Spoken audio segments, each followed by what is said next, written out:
आज संसार में मनुष्य ने जीवन में ऐसा वस्त्र धारण कर रखा है कि जो बाहर से तो बड़ा सुंदर और साफ दिखाई देता है, किंतु अंदर से पापों के मैल से भरा हुआ है। आमीन। मेरे प्रिय भाई बहनों, आप सभी को प्रभु यीशु के नाम में जय मसीह की।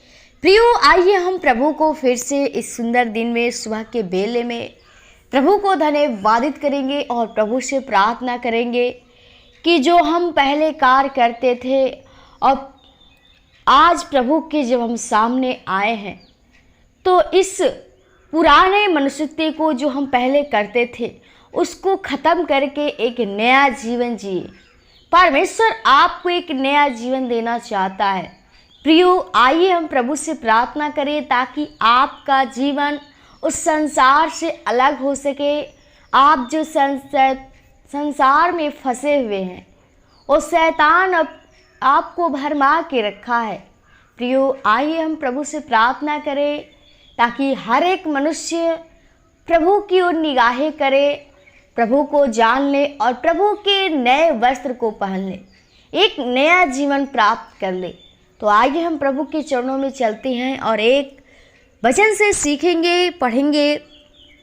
इफिसियों 4:22 में लिखा है कि तुम पिछले चाल चलन की पुराने मनुष्यत्व को उतार डालो जो भरमाने वाली अभिलाषाओं के अनुसार भ्रष्ट हो जाता है। आमीन। प्रिय, परमेश्वर का वचन हमें पौलुस सिखा रहा है, बताता है कि तुम पिछले चाल चलन के पुराने मनुष्यत्व को उतार डालो। प्रियो, जो पिछला था, जो हम पहले करते थे, जो हमारा चाल चलन था, जो हम शैतान के वश में थे, जो संसार में करते थे, जो हमारा वो मनुष्यत्व था, उसको कहता है कि तुम उतार डालो जो भरमाने वाली अभिलाषाओं के अनुसार भ्रष्ट हो जाता है। प्रियो, जो हम लोग का चाल चलन था, मनुष्यत्व था, वो भरमाने वाला था, जो अभिलाषाओं के अनुसार भ्रष्ट होता जाता है। हम लोग संसार में, हमको समझ में नहीं आता है, हमारा जीवन उसी में ख़त्म होते जाता है, गलत गलत काम में। लेकिन प्रियो, परमेश्वर के जब हम पास आ गए तो परमेश्वर हमें अपनी व्यवस्था के अनुसार सिखाता है, अपने वचन के अनुसार सिखाता है कि तुम अपना चाल चलन, पुराने मनुष्यत्व को उतार डालो, ख़त्म कर डालो और एक नया जीवन जियो। क्योंकि प्रियो, परमेश्वर हमें नया जीवन देना चाहता है। दो प्रकार का मनुष्यत्व है, जो एक पुराना और दूसरा नया। पुराने मनुष्य को चलाने वाला अर्थात नियंत्रक शैतान होता है। चूँकि शैतान आरंभ ही से पाप करता आया है, जब तक शैतान का आधिपत्य जीवन में रहता है तब तक मनुष्य पाप का दास होता है और उसके जीवन में ऐसे काम प्रकट होते हैं जो पाप को प्रदर्शित करते हैं। क्योंकि फलों से ही वृक्ष पहचाना जाता है कि वह किसका वृक्ष है। प्रियो, हमें वचन सिखाती है कि व्यभिचार, अशुद्धता, कामुकता, मूर्ति पूजा, जादू टोना, बैर, झगड़ा, ईर्ष्या, झूठ, क्रोध, मतभेद, फूट, दलबंदी, द्वेष, मतवालपन, रंगरलिया तथा इस प्रकार के अन्य काम हैं जिनके विषय में तुमको चेतावनी दे चुका हूँ। प्रियो, ये परमेश्वर हमें जादू टोना, मूर्ति पूजा, झगड़ा, जितना एगरा वगैरह सब चीज़ है, जो अन्य जितना है काम है, परमेश्वर हमें चेतावनी देता है, हम लोग को सिखाता है कि वो सब करना छोड़ दो। प्रियो, संसार में मनुष्य ने जीवन में ऐसा वास्त्र धारण कर रखा है जो बाहर से बहुत ही सुंदर दिखाई देता है, बहुत ही सच दिखाई देता है।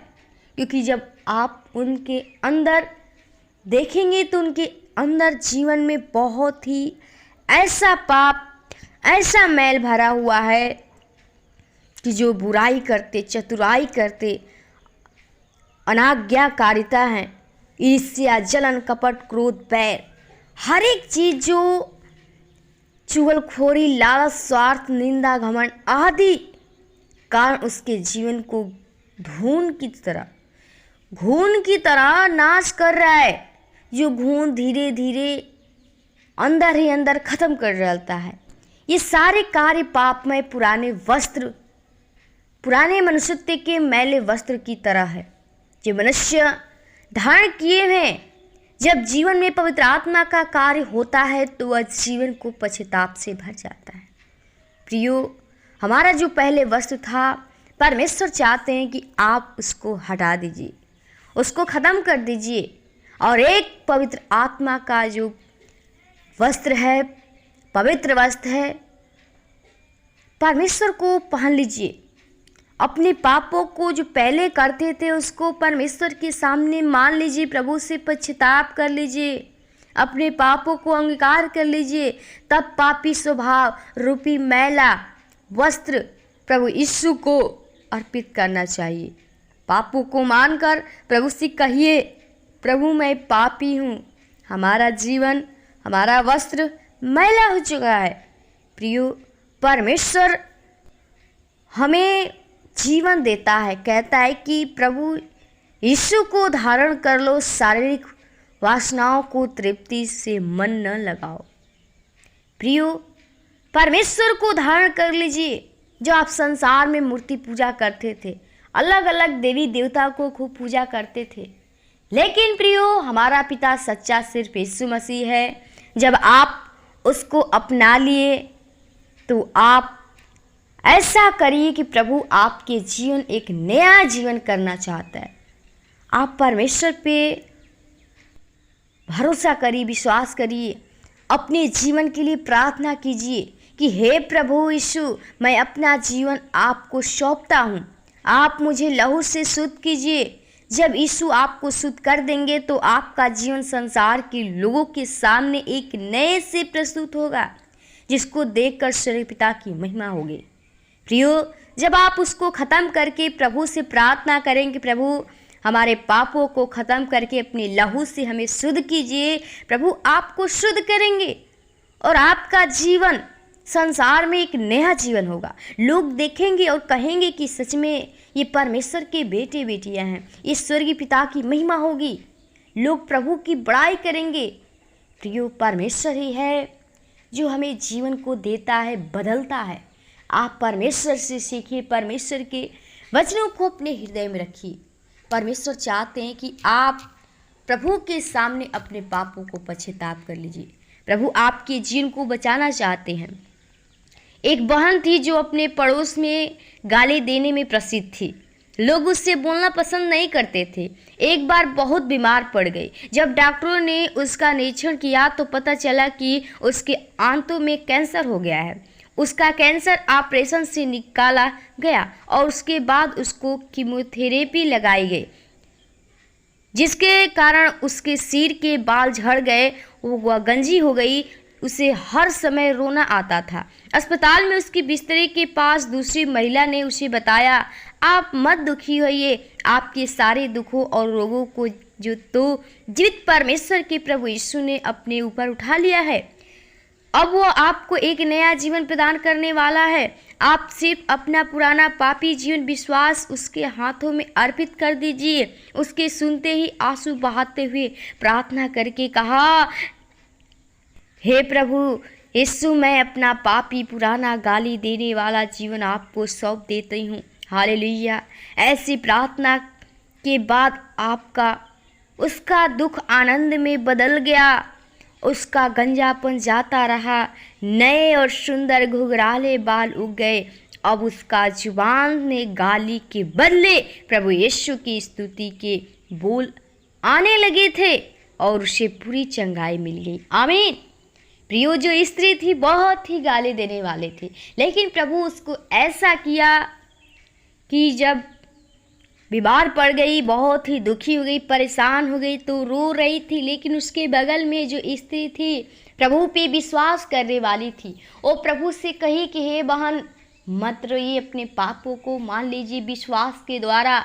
और वो उसी वक्त मान ली और प्रभु से प्रार्थना की। जो पहले जो गाली देती थी उससे प्रभु से कही कि प्रभु मैं गाली नहीं दूंगी, मैं इस गाली वाला जीवन को तेरे हाथों में दे देती हूँ। उसको प्रभु खत्म कर दिया प्रियो और एक नया जीवन दिया। जो वो जीवन दिया, वो बोलने का वो सामर्थ्य दिया, वो परमेश्वर की बड़ाई करने का सामर्थ्य दिया। उसी प्रकार प्रियो हमारे जीवन में ऐसे होते हैं जो परमेश्वर हमें बचाना चाहता है। तो प्रियो प्रभु यीशु के बताए हुए मार्ग के अनुसार चलिए। प्रभु हमें जीवन नया देना चाहता है, तो आप नया जीवन तरीके से चलिए। प्रभु आपके जीवन में आनंद और खुशी भरेगा। प्रियो परमेश्वर का वचन ये जो हमें जीवन में सीधा मार्ग दिखाता है।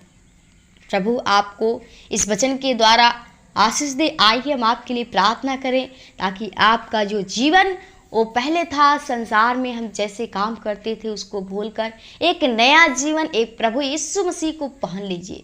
आइए हम प्रभु से प्रार्थना करते हैं। धन्यवाद हो राजाओं के राजा और सृष्टिकर्ता उद्धारकर्ता जिनके स्वामी खुदा प्रभु, बड़ी निम्रता दीनता के साथ तेरे महान चरणों में आती खुदा, जो तूने फिर से हमें पल पल बचा संभाल के रखा, हर शैतान की बुरी चाल से, लालच से, विचार से, पाप से बचाया। पिता आपको जितना धन्यवाद करूंगी बहुत ही कम है खुदा। धन्यवाद करते हर भाई बहनों के लिए, हर एक के जीवन के लिए प्रभु जी। खुदा तूने सच में प्रभु अगर तेरी अनुग्रह दया कृपा नहीं होती तो आज हम इस दिन को नहीं देखने पाते। प्रभु धन्यवादित करते जो तेरे प्रार्थना को सुन रहे प्रभु जी, लोग तेरे वचन को सुन रहे प्रभु जी। हम उन भाई बहनों के लिए प्रार्थना विनती करती हूँ प्रभु खुदा, हर एक के जीवन जो प्रभु पापमय हो प्रभु जी, जो उनका जीवन में पुराने मनुष्य हैं, जो चाल चलन है प्रभु, हम चाहते प्रभु हर एक मनुष्य तुझ पे विश्वास करे प्रभु जी। उस पुराने वस्त्र को, उस पुराने मनुष्य को खत्म करके प्रभु जी एक नया जीवन तुझे प्राप्त कर सके प्रभु। हर एक का जीवन प्रभु जी ओ तुझ पे भरोसा विश्वास करने वाला बने खुदा। हर एक की आत्मा बचे, क्योंकि प्रभु शैतान उनके मन में गलत गलत बातें डालकर वो जीवन को प्रभु जी वो घून के समान प्रभु जी, वो घून की तरह प्रभु खा रहा है प्रभु। वो अंदर ही अंदर खत्म कर रहा है, वो नाश कर रहा है। लेकिन खुदा तू हमें नाश नहीं परंतु अनंत जीवन देने के लिए आया है। हम चाहते हर एक की आत्मा को बचा, हर दुष्ट आत्मा से बचा खुदा। हर एक सारे शैतान के बंधन को हम चाहते हैं यीशु के नाम से टूटने पाए। हर एक के जीवन में तेरे पवित्र आत्मा का सामर्थ्य चाहते प्रभु जी। हर एक जो लोग प्रभु जी लोग दुखी हैं, बीमारी में परेशान हैं, वो हम चाहते हर एक के पापों गुनाहों को क्षमा करके एक नया जीवन से भर दे खुदा। वो अपनी पवित्र आत्मा अपनी सामर्थ्य के द्वारा प्रभु जी उठा कर खड़ा कर प्रभु, जो जो प्रभु जी वो रोगी हो चुके हैं प्रभु जी, बेड बिस्तर पे लेटे हुए प्रभु जी, वो हॉस्पिटल में करा रहे हैं, बीमारी में है खुदा। हम चाहते हर एक का जीवन बच सके प्रभु जी। हर एक लोग तेरे नाम की बड़ाई स्तुति कर से खुदा। हर एक के जीवन में तेरी अगुवाई होने पाए, हर एक लोग तेरे नाम को गूंजने पाए प्रभु जी, तेरे नाम की स्तुति कर सके खुदा। हर एक के जीवन में तू अद्भुत काम कर प्रभु जी खुदा। हर एक के जीवन में प्रभु जो बीमारियां परेशानियां हैं प्रभु जी, जो भी समस्याएं हैं प्रभु वो तू हल करता है खुदा, क्योंकि तू हर एक समस्याओं का तू ही जवाब है। तू ही प्रभु जी वो हमारा उत्तर देने वाला खुदा है। हम चाहते हर एक के जीवन में प्रभु जी वो कार्य में तू सहायता मदद करी प्रभु जी। जिसके जीवन में जिस वस्तु की घटी है वो तू स्वर्गीय भंडार से पूरा कर प्रभु जी। जो भाई बहन पढ़ने लिखने वाले हर एक को बुद्धि ज्ञान समझ से भरपूर करिए। अपने पवित्र आत्मा अपने सामर्थ्य अपनी लहू के द्वारा भर दे खुदा पिता, क्योंकि प्रभु तू कहता है कि बुद्धि यहोवा देता है, समझ की बातें उसी के मुख से निकलती है खुदा। सच में प्रभु तू अगर बुद्धि ज्ञान समझ नहीं देगा हम तेरे बिना कुछ नहीं कर सकते खुदा। हम चाहते हर एक की आत्मा बचे, हर एक लोग तेरे महिमा स्तुति बड़ाई प्रशंसा कर सके खुदा। हर एक के जीवन को भाई बहन को आपके हाथों में थे प्रभु जी। आज के इस दिन में जो भी कार्य करते इस कार्य में हमारी सहायता मदद अगुवाई तेरे पवित्र आत्मा होने पाए खुदा। हर एक भाई बहन कलिसिया परिवार को, तेरे दास दासियों को, लीडो पास्टर को, दोस्तों परिवार को आपके लहू की बाण से पाते हैं। हर शैतान की बुरी चाल से, लाल से, विचार से, पाप से बचाना। जिनको शर पर आत्मा के लहू की बाण से पाते। धन्यवाद के साथ विनती प्रार्थना यीशु के नाम से मांगते हैं, सुन और दया से कबूल कर, आमीन।